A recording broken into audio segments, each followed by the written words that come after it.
ফুলকপি ডাঁটাগুলোকে ফেলে না দিয়ে আজকে বানাচ্ছি দারুণ একটি রেসিপি। প্রথমে ডাঁটাগুলোকে সরু সরু করে কেটে নিয়েছি। এখানে আলু, শিম, বেগুনও কেটে নিয়েছি সরু সরু করে। তারপরে কড়াইতে অল্প সর্ষের তেল দিয়ে ডালের বড়ি ভেঙে ভেঙে খুব সুন্দর করে ভেজে নিলাম। তারপরে বেগুনটাকেও একটুখানি নুন দিয়ে ওই তেলের মধ্যে একটুখানি জাস্ট ভাজা ভাজা করে নিয়েছি। তারপরে আবার কড়াইতে সর্ষের তেল দিয়ে তারপরে ওতে কালো জিরে আর শুকনো লঙ্কা ফোড়ন দিয়ে আলুগুলোকে দিয়ে দিলাম। আলুগুলোকে ভালো করে ভাজা ভাজা করে সিমটাও দিয়ে দিলাম। সিম আলু একটু ভালো করে ভাজা ভাজা করে নিয়ে তারপরে এর মধ্যে সেই নুন দিয়ে সেদ্ধ করে রাখা ফুলকপির ডাঁটাটাকে দিয়ে দিলাম। ডাঁটাটাকে নুন দিয়ে একটু ভালো করে সিদ্ধ করে নিয়েছিলাম। তারপরে এর মধ্যে দিয়ে দিলাম একটা টমেটো কুচি। আর তারপরে এর মধ্যে দিয়ে দিচ্ছি পরিমাণ মতো হলুদ গুঁড়ো, জিরে গুঁড়ো, একটু লঙ্কার গুঁড়ো, স্বাদ মতো নুন দিয়ে ভালো করে কিন্তু এটাকে ঢাকনা দিয়ে দিয়ে কিন্তু ভাজা ভাজা করে নিতে হবে। তাতেই কিন্তু 90% সিদ্ধ হয়ে যাবে সমস্ত সবজি।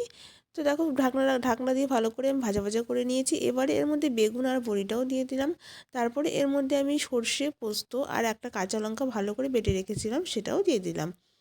তো ভালো করে একটুখানি মশলার সাথে মাখিয়ে নিয়ে দিয়ে দেবো অল্প পরিমাণে জল। জলটা দিয়ে একটুখানি ঢাকা দিয়ে গ্যাস কমিয়ে রেখে দেবো কিছুক্ষণের জন্য, তাতে পুরোপুরি সব সিদ্ধ হয়ে যাবে। তো দেখো সব সিদ্ধ হয়ে গেছে। এবারে একটু সর্ষের তেল দিয়ে নামিয়ে নিলেই কিন্তু রেডি। দারুণ হয়েছিল খেতে।